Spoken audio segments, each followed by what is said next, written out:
So today, let's talk about the journey behind that cup of tea you might be holding right now. It's a story that starts on the beautiful rolling hills of Kenya, but it connects us directly to the people who make it all happen. Let's dive in.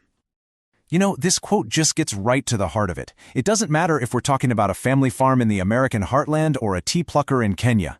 The story is fundamentally the same. This isn't just a crop, it's a lifeline. It's a story all about the shared values of hard work and family that really sustain communities all over the world.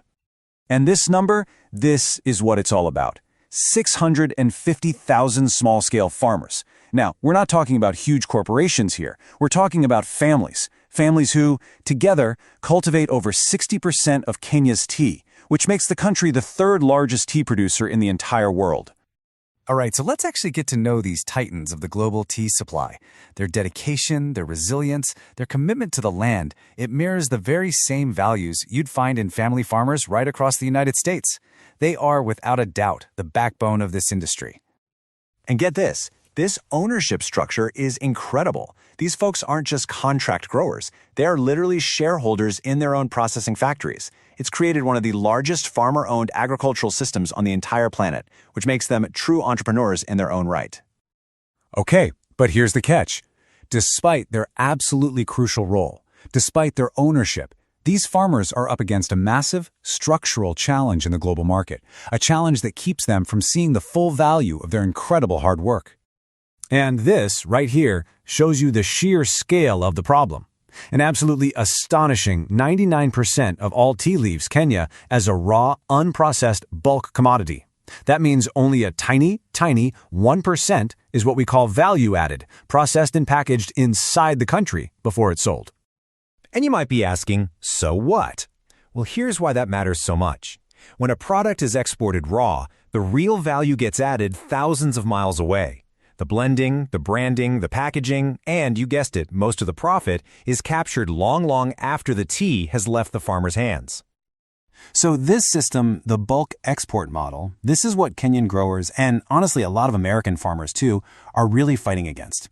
It creates this long, super complicated chain with tons of middlemen, and at every single step, the final return that makes its way back to the farm gets smaller and smaller.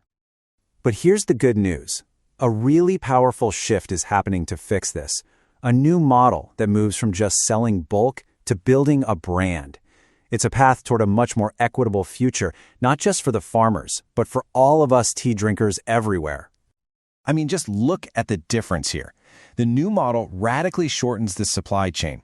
By processing and packaging the tea right there in Kenya, farmers can finally move from simply growing a crop to selling a finished branded product directly to the world. And this entire journey, it's absolutely transformative. We're talking about taking control of the product from the moment the leaf is picked to the moment it's in the box. This keeps the jobs, the expertise, and most importantly, the profits right where they belong, in the local Kenyan community that grew the tea in the first place. And you know what? This shift is happening at the perfect time. It's lining up exactly with what consumers like you and me are looking for. People want healthier products, they want to know where their food comes from, and they want to connect with a real, authentic story. And these unique Kenyan varieties, like purple tea, which is packed with antioxidants, they fit the bill perfectly. Okay, so what does this all actually mean in practice? Let's talk about the payoff. Let's get into the actual numbers, because this is where it gets really incredible.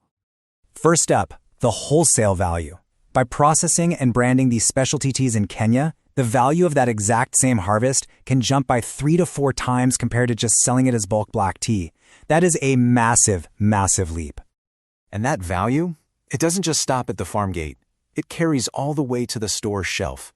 Retailers who stock these unique, story-rich specialty teas can see their own margins increase by 30 to 50%. It actually creates more value for everyone along the chain.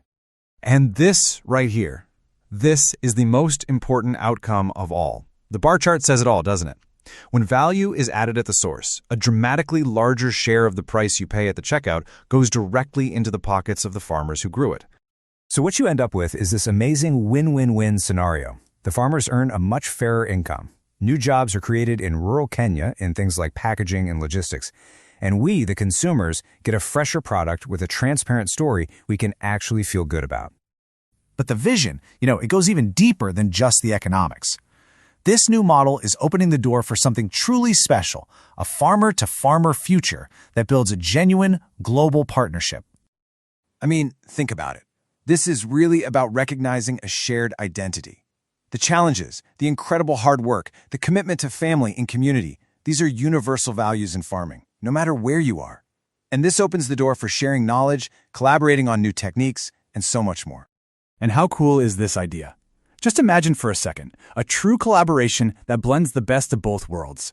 It would create these amazing, unique products that tell a powerful story of partnership that literally crosses continents. So in the end, it all comes down to a choice, doesn't it?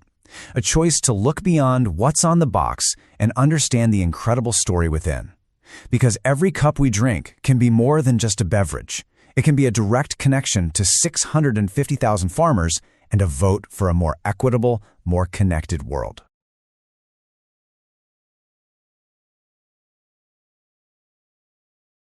Ladies and gentlemen, I don't know who did that. this is why we say we want a partnership with you. Because we understand the market. We understand specifically the processes of how some of this work. And as the minister said earlier today, the diplomats can do the diplomatic things, but we're the practical guys that know how to make it happen. And so, yeah, I get classified sometimes as being a diplomat too. But we're the practical guys that know how to make it work. And so part of what we hope you get and you've gotten while you've been here is the fact that Curtis is a practical guy. I'm sure you know that. Oh, yeah. And he's engaged us to help you with trying to help champion these things. And so we hope that this is not just a conversation, but it's a collaboration and an opportunity for us to work together to be able to do these things. So anyway, with that. That was very well done in a short time, man. Excellent. You did that? Yes, sir. Wow, maybe you should be working for Hockey Man later. Well, one thing we've learned here in America. Oh, you used to work there? One thing that you have to learn here in America is that it's all about the story. Yeah. I know you went to the tech that hey, got great product, a lot of great products down the line. People want a cause. I don't know if you remember, it was about 5 or 6 years ago, a guy was selling shoes or socks, and he was giving shoes in Africa. You remember that? Yeah. And everybody was going around buying those socks. And Because he did one pair for every pair he sold. Every pair. That's still going on. It It is, yes. Going on, yeah. Oh man, it was just the story. People were just buying these socks for the story. And I think when we have to look at, like I said, it's a shared value system. Our farmers here in the United States, it's the same challenges. Yeah, it is. And so as we're here in the 1890 exchange, one of the things too, that technology transfer, working together, bridging it through our universities, bridging the story of that shared value system. See, this is what will sell to, I think, the stakeholders at Walmart. I mean, because that's a lot, everybody wants to get into Walmart. But when we start talking about it, they can put a story behind it. We are emotional spenders in the United States. Yeah. and we're gonna come to the United States, we're gonna need to come with a brand new strategy, and we're gonna have to start building this story.